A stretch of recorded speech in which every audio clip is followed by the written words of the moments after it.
Hello बच्चों, तो brainstorm the daily challenge में आपका स्वागत है। तो आपके सामने मैं लास्ट टर्न पे जो क्वेश्चन आपको दिया गया था उसका सॉल्यूशन लेकर आया हूं। तो जैसा कि आप लोग क्वेश्चन देख पा रहे हैं, there is a long vertical tube of radius are.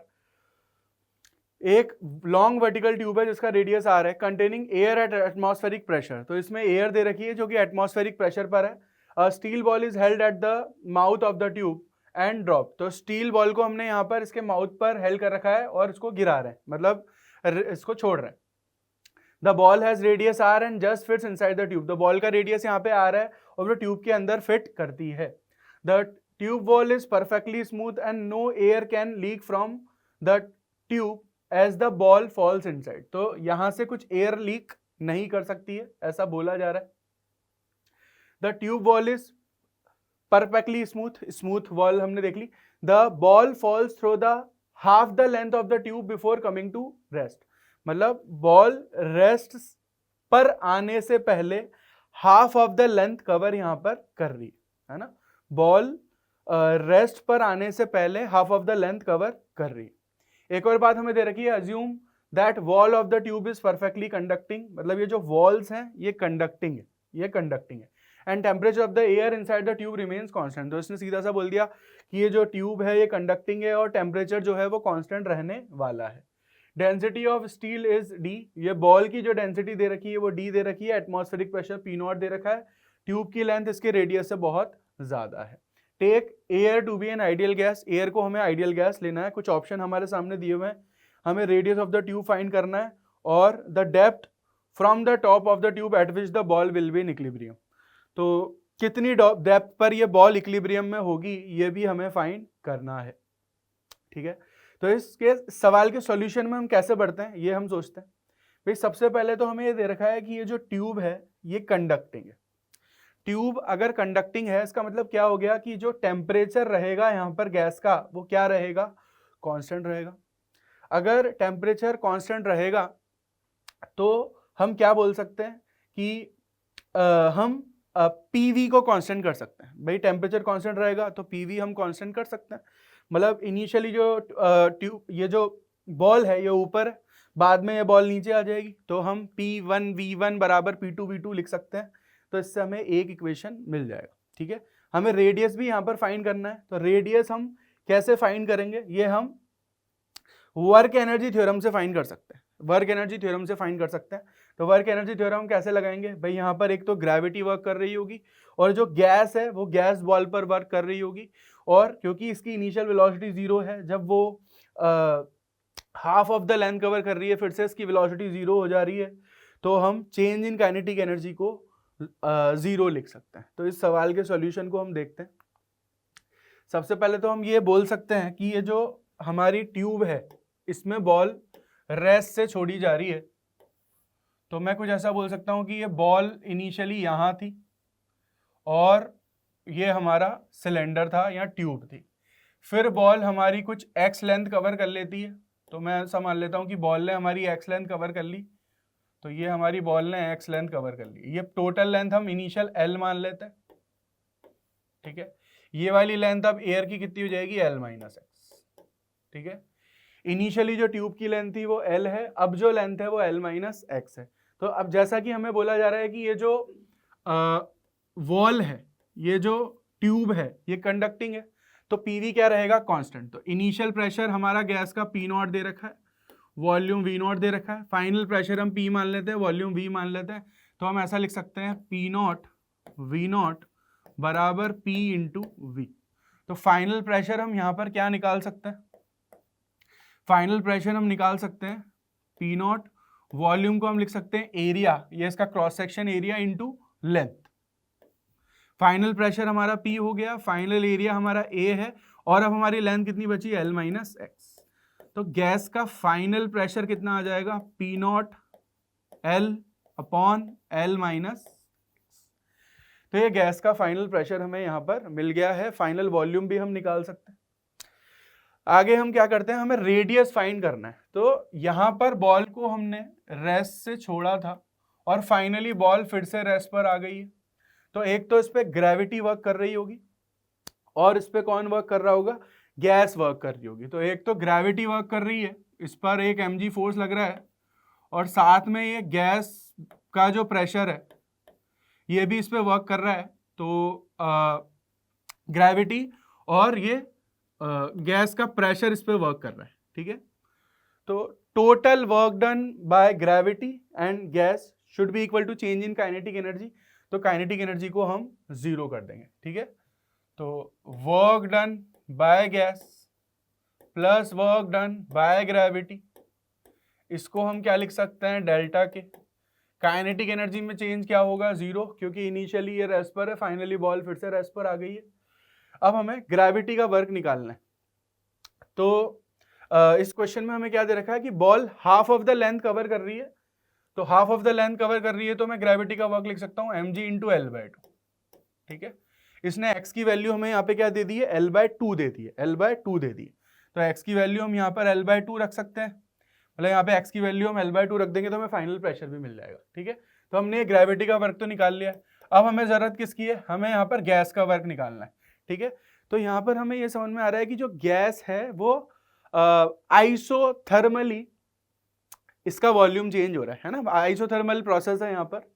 तो आइसोथर्मल प्रोसेस के लिए work done by the gas हम क्या लिख सकते हैं, work done by the gas हम लिख सकते हैं nRT ln V2/V1। जैसा कि हम जानते हैं कि work done by the gas in isothermal processes nRT ln V2/V1। तो फाइनल वॉल्यूम हमारा क्या है, V0/2। इनिशियल वॉल्यूम क्या था हमारे पास, V0 था। तो nRT को हम P0 V0 भी लिख सकते हैं, तो मैं इसको P0 V0 लिख देता हूँ। इसको ln V2, final volume V/2 है, इनिशियल वॉल्यूम V है, तो ln 1/2 कर देते हैं। तो वर्क डन बाय गैस कितना आ गया, वर्क डन बाय गैस हमारा आ गया है माइनस P0 V0 ln 2, ठीक है। तो वर्क डन बाय गैस को मैं लिख देता हूँ minus P0 V0 ln 2 plus mg L/2। इस सॉल्यूशन को मैं और आगे बढ़ाऊंगा, तो P0 V0 ln 2 should be equal to mg L/2। Mass को लिखूंगा density into volume, 4/3 pi r cube into g into L/2, ठीक है। वॉल्यूम को मैं क्या लिख सकता हूं, वॉल्यूम को मैं लिख सकता हूं पाई, भाई ये वॉल्यूम, ये टोटल वॉल्यूम है हमारा, ठीक है। तो पाई r square into L ln 2, इधर आ गया d into 4/3 pi r cube जी L/2, ठीक है। तो इससे r की वैल्यू जब मैं कैलकुलेट करूंगा तो r की वैल्यू मुझे क्या मिल जाएगी, 3/2 P0 ln 2 divided by d into G, ठीक है। तो यहां पर जैसा कि हम देख पा रहे हैं कि जो फाइनल मतलब हमसे रेडियस पूछा जा रहा है, तो radius of the tube is 3/2 P0 ln 2 upon d/g। तो ये हमारा रेडियस आ गया, ठीक है।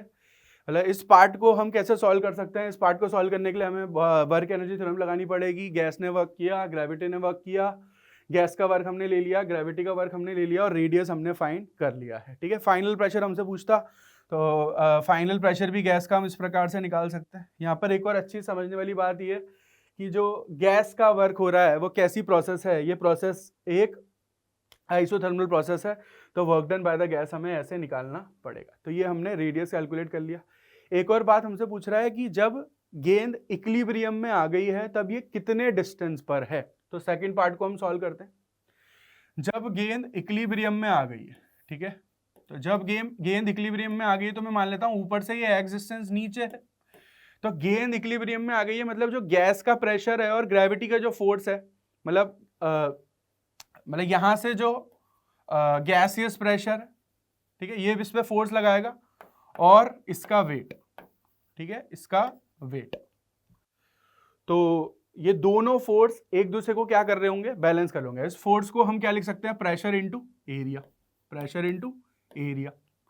तो मैंने डाउनवर्ड लगने वाला फोर्स mg ले लिया, अपवर्ड लगने वाला force p gas into a ले लिया। इक्विलिब्रियम में दोनों बराबर होंगे, तो हमसे पूछा जा रहा है इक्विलिब्रियम में कितना डिस्टेंस नीचे होगा। तो मैं बोल सकता हूँ p गैस इंटू a बराबर mg। मास को लिख सकता हूँ density into volume into G. ठीक है, पी गैस की वैल्यू हमारे पास क्या थी, पी गैस की वैल्यू हम ऑलरेडी निकाल ही चुके, P naught L upon L minus x, this is the gaseous pressure at a distance x. ठीक है, तो मैं यहां पर लिख देता हूं P naught L upon L minus x. Area को मैं क्या लिख सकता हूं, एरिया जो मुझे लेना होगा वो मुझे लेना होगा पाई आर स्क्वायर। ठीक है, एरिया मैंने क्या लिख दिया, पाई आर स्क्वायर। तो इसको जब मैं सॉल्व करूंगा तो मेरे पास क्या बचेगा, 4/3 पाई डी जी आर। ठीक है, 4/3 पाई भी हमारा यहां पर कैंसिल हो जाएगा, पाई भी जो है वो हमारा कैंसिल हो जाएगा, तो पाई को मैंने कैंसिल कर दिया, तो 4/3 पाई से पाई मैंने कैंसिल कर दिया, आर बचा है, इधर क्या वैल्यू आ रही है, P naught into L, P naught into L. नीचे क्या आ रहा है, एल माइनस एक्स, तो एल माइनस एक्स को मैं इधर मल्टीप्लाई कर देता हूँ, आर की वैल्यू में रख देता हूँ, यहाँ पर एल माइनस एक्स अगर मैं यहाँ रख दूँ तो एल माइनस एक्स मैंने रख दिया। रेडियस की वैल्यू हमने लास्ट में कैलकुलेट करी थी, 3/2 P naught L N two upon D G. ठीक है, तो ये वैल्यू भी मैं ये मैंने रेडियस लास्ट पिछले में सॉल्व कर लिया है ना, तो मैं अब ये आर की वैल्यू यहां पर रख देता हूं, 4/3 डी जी, आर की वैल्यू कितनी है, 3/2 P naught L N two upon D G L minus X, यहां पे कितना आ गया, P naught into L, P naught into L. तो ये डी से डी में कैंसिल कर देता हूँ, 3 से 3 में कैंसिल कर देता हूँ, इधर 2 बच रहा है। ठीक है, तो क्या यहाँ पर वैल्यू आ रही है, twice P naught L N two into L minus X, L minus X. P naught भी हम कैंसिल कर देते हैं, तो पी नॉट भी अगर मैं कैंसिल कर दूंगा तो यहाँ पे वैल्यू क्या बचने वाली है, यहाँ पे वैल्यू एल बचने वाली है, वैल्यू क्या बचने वाली है, एल बचने वाली है। तो मैं यहाँ पर एल लिख देता हूँ। ठीक है, तो मैं इसको फर्दर ऐसे भी लिख सकता हूँ, L upon 2 L N two, इधर कितना आ गया, एल माइनस एक्स। तो यहाँ से जब मैं एक्स कैलकुलेट करूंगा तो एक्स की वैल्यू मेरे पास क्या आएगी, L 1 minus 1/2 L N two.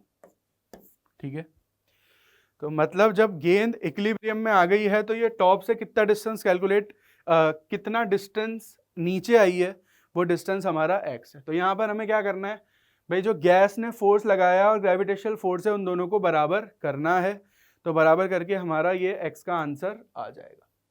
ठीक है, आंसर हम देख लेते हैं।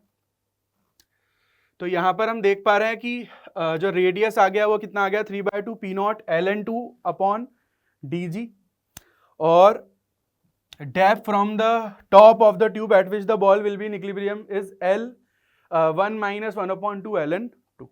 ठीक है, तो इस प्रकार से इस क्वेश्चन को हम सॉल्व कर सकते हैं। आंसर यहाँ पर हमारे सामने क्या है, आंसर है ए और सी। तो आई होप बच्चों आपको क्वेश्चन ये पसंद आया होगा। तो नेक्स्ट क्वेश्चन आपका ब्रेनस्टॉर्म सीरीज का आने वाला है।